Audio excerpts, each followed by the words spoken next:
तो एक तरह से मैं तो यही कहूँगा कि अतुल प्रसाद को ये कांटों का ताज मिला है। कांटों का ताज मिला है क्योंकि बहुत एक चुनौतीपूर्ण उनको असाइनमेंट मिला है। इनकी अग्नि परीक्षा है। सबसे पहले तो उसको वो समय पर कर दे, ऐसा नहीं कि उसमें भी पेपर लीक हो गया और उसमें भी रद्द करना पड़े। शांत स्वभाव के हैं और मुझे उम्मीद है कि कुछ अच्छा करेंगे। शांत स्वभाव के हैं, बोलते नहीं हैं। मेरे इतना नहीं बोलते। ऐसी नियमावली तो नहीं है मेरी जानकारी में, लेकिन आप इसको एक परंपरा कह सकते हैं कि यहाँ पर रिटायर्ड लोग बनते हैं और इस परंपरा के पीछे कई बार ये भी सरकार की मंशा रहती है कि जो सरकार के मतलब प्रिय पदाधिकारी हों, करीबी पदाधिकारी हों मुख्यमंत्री के, उनको सेवा के बाद कुछ इनाम देते हैं। पुरस्कार वगैरह दिया जाए। लेकिन यदि आप चेयरमैन हैं तो आपसे उम्मीद की जाती है कि आप चेयरमैन की तरह काम करेंगे। यदि आप चेयरमैन हैं तो आप परीक्षा नियंत्रक की कठपुतली बनने के लिए तो चेयरमैन नहीं है। पेपर लीक हुई है, उसमें भी अतुल प्रसाद को बढ़ चढ़कर इस पे कार्रवाई को एक बार जरूर ध्यान देना चाहिए। बिल्कुल देना चाहिए, बिल्कुल देना चाहिए। और मैंने कहा ना कि इनका सबसे बड़ी जो इनकी चुनौती है वो है बिहार लोक सेवा आयोग की विश्वसनीयता को बहाल करना। तो इसलिए अब जब ये चेयरमैन बने हैं अतुल प्रसाद जी, तो इनको तो पूरा सहयोग करना चाहिए ईओयू को। बीपीएससी मुझे लगता है कि ये परीक्षा के बहाने बिहार दर्शन भी कराना चाहता है, तो एक अच्छी चीज़ है कि जो पूर्वी चंपारण का व्यक्ति है उसको किशनगंज में सेंटर दे दीजिए, किशनगंज वाले को चंपारण की सैर करा दीजिए। नमस्कार, आप लाइव बिहार देख रहे हैं। मैं हूं राजमोहन तिवारी।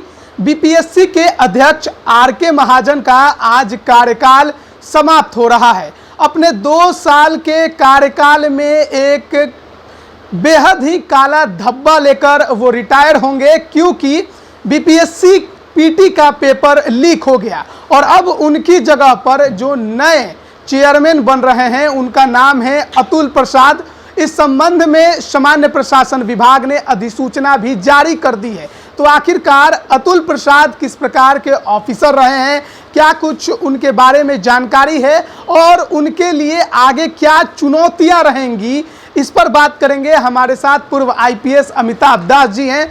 Sir, R K. महाजन जी तो जा रहे हैं, बीपीएससी का पेपर उनके कार्यकाल में लीक हो गया, प्रतिष्ठित आयोग का नाम बदनाम हो गया, अब अतुल प्रसाद जी आ रहे हैं। 67वीं पीटी दोबारा ली जाने के संबंध में कहा गया है कि अगस्त के लास्ट में लेंगे। अब अतुल प्रसाद जी क्या करेंगे? अब करेंगे क्या? अब तो देखिए, जहाँ तक ये मिस्टर अतुल प्रसाद है, जहाँ तक मुझे याद है, मैं जब देवघर ज़िले का एसपी हुआ करता था तो ये साहेबगंज ज़िले के डीसी हुआ करते थे, उपायुक्त हुआ करते थे, और जो संथाल परगना के अधिकारियों की बैठक होती थी उसमें मुझसे उनसे मिलना जुलना होता था अतुल प्रसाद से। तो अब तो मैं उन्हें शुभकामनाएं दूंगा कि भाई चेयरमैन बने हैं तो उन्हें बधाई और शुभकामना, क्योंकि देखिए अभी बीपीएससी मैं ये कहूँगा कि एक संकट के दौर से गुजर रहा है और ये संकट है विश्वसनीयता का संकट है। ऐसी स्थिति हो गई है कि लोग बिहार लोक सेवा आयोग को लोग बिहार लीक सेवा आयोग कह रहे हैं, जिस तरह से पेपर लीक हो गया है। और सिर्फ 67वीं ही नहीं बल्कि पुरानी भी जो परीक्षाएँ हुई उनमें भी हाईकोर्ट पे मामला चल रहा है, उनको भी लेकर बहुत सारे विवाद हुए हैं। 1-2 ऐसे पदाधिकारी गिरफ्तार किए गए हैं जो पुरानी परीक्षाओं के ज़रिए आए हैं। तो पूरे तो बीपीएससी पर एक मतलब बड़ा प्रश्न चिन्ह लग गया है। तो एक तरह से मैं तो यही कहूँगा कि अतुल प्रसाद को ये कांटों का ताज मिला है। कांटों का ताज मिला है क्योंकि बहुत एक चुनौतीपूर्ण उनको असाइनमेंट मिला है। और सबसे पहले जैसा आपने बताया कि अगस्त के आखिरी हफ्ते में इसकी पुनर्परीक्षा होगी।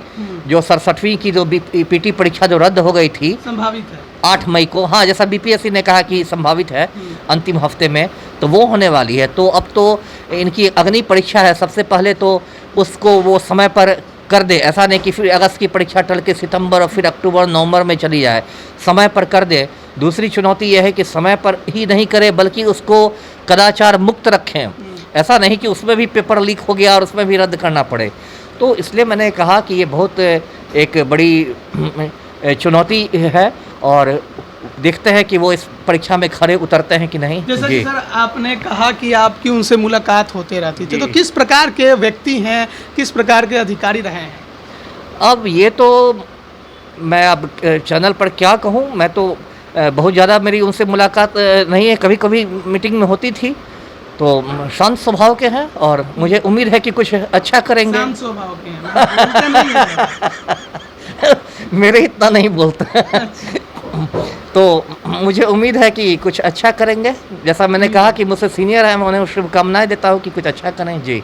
लेकिन सर अभी भी बीपीएससी पर सवाल ये है कि आर.के. महाजन जी तो जा रहे जी। हैं, लेकिन जो पुराने लंबे लंबे समय से बैठे हुए सदस्य हैं बिल्कुल। वो कब जाएंगे, उनकी कब तबादलाएं होगी? जी, वो एक बड़ा प्रश्न है। जैसे चेयरमैन जो बनता है तो अधिसूचना में ही बता दिया जाता है उनका कार्यकाल। जैसे अभी अतुल प्रसाद बने हैं तो अधिसूचना में ही बता दिया गया कि या तो अगले 6 वर्ष के लिए बनेंगे या 62 साल की उम्र हो जाएगी तब रिटायर कर जाएंगे। तो ये चेयरमैन लोगों का तो कार्यकाल रहता है। लेकिन और वहाँ कई कर्मचारी हैं और शायद अधिकारी भी कुछ हैं जो बिल्कुल वहाँ पर जिसको कहते हैं कि कुंडली मार के बैठे हुए हैं, और यदि कहें कि उन्होंने बीपीएससी को एक मठ बना लिया है और खुद मठाधीश बन गए हैं, तो ऐसे लोगों को भी हटाना चाहिए। देखिए, स्थानांतरण जो है, ट्रांसफ़र है, वो तो सरकारी नौकरियों का एक हिस्सा होता है। आप 2 साल रहते हैं, 3 साल रहते हैं, लेकिन कोई व्यक्ति 10 साल से है, 15 साल से है, तब तो फिर मन में एक संदेह होता है कि भाई क्या बात है, लगता है इसने मैनेज करके खुद को वहाँ पर रुकवाया हुआ है, जरूर इसका कुछ स्वार्थ है, मतलब लगता है कि दाल में कुछ काला है जी। अमरिंदर कुमार सिंह जो परीक्षा नियंत्रक हैं, उन पर सबसे ज़्यादा सवाल उठे हैं। अब देखिए, उन पर व्यक्तिगत रूप से मैं नहीं उनको जानता, तो उन पर मेरा कुछ कहना न पक्ष में न विपक्ष में ठीक नहीं होगा। जिस पर भी सवाल उठे हैं, अभी तो ईओयू की जांच चल रही है, ऐसे उस जांच से मैं बहुत ज़्यादा संतुष्ट हूँ नहीं, लेकिन जांच चल रही है। मुझे लगता है उस जांच में तेज़ी आनी चाहिए। सबसे बड़ी बात है कि उसमें बड़े बड़े घड़ियालों को, बड़े बड़े सफ़ेद पोशों को पकड़े जाने की ज़रूरत है जी।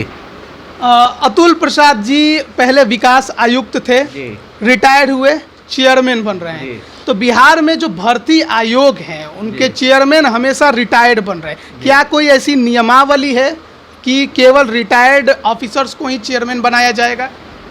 ऐसी नियमावली तो नहीं है मेरी जानकारी में, लेकिन आप इसको एक परंपरा कह सकते हैं कि यहाँ पर रिटायर्ड लोग बनते हैं, और इस परंपरा के पीछे कई बार ये भी सरकार की मंशा रहती है कि जो सरकार के मतलब प्रिय पदाधिकारी हों, करीबी पदाधिकारी हों मुख्यमंत्री के, उनको सेवा के बाद कुछ इनाम देते, पुरस्कार वगैरह दिया जाए, क्योंकि ये तो दंड और इनाम से अधिकारियों को बस में रखा जाता है ना। तो एक ये बात है। तो ये मैं नहीं कहता कि कोई रिटायर्ड पदाधिकारी है इसका मतलब वो बुरा ही हो गया। कोई अच्छे अच्छे पदाधिकारी भी होते हैं और रिटायर यदि कर रहे हैं तो उसके बाद भी उनकी सेवाएं लेनी चाहिए। लेकिन मैं ये कह रहा हूँ कि उसका एक दूसरा पक्ष ये भी है कि कई बार सरकार के करीबी अधिकारियों को पुरस्कार देने के लिए उसका इस्तेमाल किया जाता है। अतुल प्रसाद के सामने केवल चुनौतियां हैं, वो संभाल पाएंगे जिस प्रकार अब प्रतिष्ठित आयोग पर दाग लग गया है? अब संभालना चाहिए। इतने सीनियर वो IAS हैं, 87 बैच के हैं, मतलब चीफ सेक्रेटरी का रैंक हुआ, इतना लंबा उनका अनुभव है, इतने ऊंचे पदों पर रहे हैं, विकास आयुक्त थे, पहले भी ऊंचे ऊंचे पदों पर रहे हैं। मुझे यहाँ तक याद है वो प्रधान सचिव भी थे समाज कल्याण विभाग के कुछ साल पहले तक। तो इतना जो उनका लंबा अनुभव है, तो उनका अनुभव तो काम आएगा, मुझे उम्मीद है वो संभाल पाएंगे। बात कही जा रही है अब जाकर बीपीएससी पेपर लीक के बाद कि जो बीपीएससी के अध्यक्ष होते हैं वो केवल नाम के होते हैं, काम सारे जो परीक्षा नियंत्रक अमरिंदर कुमार सिंह हैं वही करते हैं। आर.के. महाजन जो पहले अध्यक्ष थे, आज वो रिटायर हो रहे हैं, तो वो भी ज़्यादा कुछ कर नहीं पाते थे उनके सामने। तो क्या अतुल प्रसाद के सामने भी ये चुनौतियाँ होंगी? हो सकता है ये चुनौती हो, लेकिन यदि आप चेयरमैन हैं तो आपसे उम्मीद की जाती है कि आप चेयरमैन की तरह काम करेंगे। यदि आप चेयरमैन हैं तो आप परीक्षा नियंत्रक की कठपुतली बनने के लिए तो चेयरमैन नहीं है ना। ठीक है, आप परीक्षा नियंत्रक का सहयोग ले सकते हैं, वो भी उस लोक सेवा आयोग के ही एक पदाधिकारी हैं और आपकी टीम के एक सदस्य हैं, उनसे झगड़ा नहीं करना है, लेकिन टीम मेंबर के रूप में ही हैं। लेकिन यदि आप अध्यक्ष हैं तो कम से कम आपको असर्ट तो करना चाहिए कि हाँ, मैं चेयरमैन हूँ और मैं चेयरमैन की तरह काम करूँगा। क्या जो पेपर लीक हुई है उसमें भी अतुल प्रसाद को बढ़ चढ़ कर इस पे कार्रवाई को एक बार जरूर ध्यान देना चाहिए? बिल्कुल देना चाहिए, बिल्कुल देना चाहिए। और मैंने कहा ना कि इनका सबसे बड़ी जो इनकी चुनौती है वो है बिहार लोक सेवा आयोग की विश्वसनीयता को बहाल करना। तो इसलिए अब जब ये चेयरमैन बने हैं अतुल प्रसाद जी, तो इनको तो पूरा सहयोग करना चाहिए ईओयू को, जो आर्थिक अपराध इकाई है जो बीपीएससी पेपर लीक की जांच कर रही है, उसको इनको पूरा सहयोग देना चाहिए। और यदि इनको पता चले कि लोक सेवा आयोग के अंदर के कुछ अधिकारी और कर्मचारी इसमें शामिल थे तो उन पर बहुत सख्त कार्रवाई करनी चाहिए। अभ्यर्थियों का एक और जो है वो मांग है आयोग से कि कभी भी जब एग्जाम लेना हो जल्द से जल्द एक तो लेना हो, ये उनका मांग है। साथ ही साथ कि जब एग्ज़ाम लेना हो तो डेट 1 महीने पहले जारी करना चाहिए। ये तो मुझे एक जायज़ मांग लगती है, क्योंकि आप ऐसा तो नहीं कह सकते कि भाई मतलब कल एग्ज़ाम है और आज अभी कहिए कि हाँ कल पहुंच जाओ। मतलब कुछ दिन पहले 3-4 हफ्ते ऐलान होने से क्या होता है कि मानसिक रूप से लोग तैयार होते हैं। बहुत सारे तो दूर दराज के क्षेत्रों से लोग आते हैं जिनका दूसरी जगह सेंटर पड़ता है, उनको ट्रेन का टिकट कटाना, ये वो एक तैयारी करनी पड़ती है। बहुत सारी चीज़ों को ध्यान में रख के तैयारी में तो ये भी है ना कि वो सेंटर इस कोने कॉर्नर से उस कॉर्नर ही भेजता है। तो यदि बीपीएससी मुझे लगता है कि ये परीक्षा के बहाने बिहार दर्शन भी कराना चाहता है तो एक अच्छी चीज़ है कि जो पूर्वी चंपारण का व्यक्ति है उसको किशनगंज में सेंटर दे दीजिए, किशनगंज वाले को चंपारण की सैर करा दीजिए। तो हो सकता है बीपीएससी वो भी काम कराओ, पर्यटन विभाग का भी, लेकिन कराता ही है। हाँ तो कराता है, तो इसमें कोई ये नहीं है, गृह होम सेंटर तो नहीं मिलना चाहिए। तो लेकिन आसपास के जिले में सेंटर तो मिल सकता था। हाँ मिल सकता है, और कई बार बहुत दूर नहीं भिड़ाता है, बीच से भिड़ाता है, लेकिन इधर मैं देख रहा हूँ कि बहुत दूर भेज दिया जाता है सेंटर में।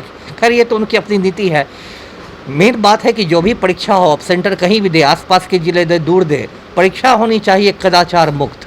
परीक्षा की जो सैंक्टिटी है, जो एक पवित्रता जिसको कहते हैं, परीक्षा की पवित्रता बनी रहनी चाहिए, है ना। और एकदम ये आपकी पारदर्शिता होनी चाहिए कि भाई जो भी मेधावी लड़के लड़कियां हैं उन्हीं का चयन होगा, और इसमें कोई पिछले दरवाजे का कोई प्रावधान नहीं है। जी बहुत बहुत धन्यवाद सर हमारे साथ जुड़ने के लिए। तो बीपीएससी के जो चेयरमैन थे आर.के. महाजन, अब उनका कार्यकाल समाप्त हो गया। अब जो बीपीएससी है उसको एक नया चेयरमैन अतुल प्रसाद मिले हैं, जो कि 5 अगस्त से अपना कार्यभार संभालेंगे।